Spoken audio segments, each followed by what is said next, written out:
che non sia giusto per i bambini e per la religione che sono portati avanti a fare.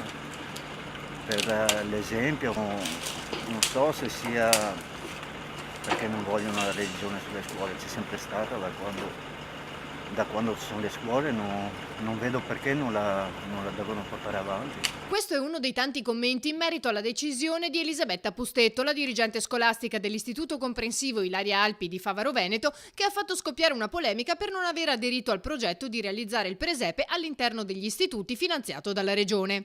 Aderire, ha motivato Pustetto, avrebbe comportato una mole di lavoro in più per la segreteria, che essendo sotto organico non sarebbe riuscita a svolgere.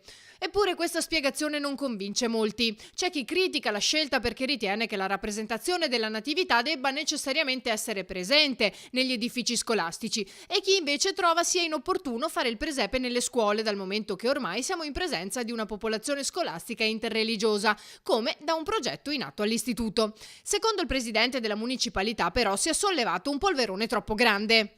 E sono dispiaciuto per diversi motivi. Il primo motivo sicuramente è quello che con l'Istituto Comprensivo Ilaria Alpi abbiamo sempre collaborato e quindi credo che alla base di tutto ci sia un grande fraintendimento, un misunderstanding. Leggo sul giornale, apprendo dai giornali che c'era un problema di organico perché la scuola non era in grado a livello di organico di supportare il bando regionale. Beh, evidentemente se ci fosse stato un dialogo un po' più esteso, probabilmente si sarebbe risolto anche il problema. Non credo che sia da tirare in mezzo in questa vicenda il multietnicismo, il multiculturalismo, perché credo che un presepio non arrechi pregiudizio a nessuno, nel senso che è evidente che anche se uno è di un'altra religione si gira dall'altra parte, fa a meno di guardarlo, però il presepio fa parte della nostra tradizione, è un simbolo della nostra tradizione. Il progetto regionale, criticato da parte dell'opposizione, prevede un contributo di 250 euro per gli istituti che vi aderiscono esponendo un presepe.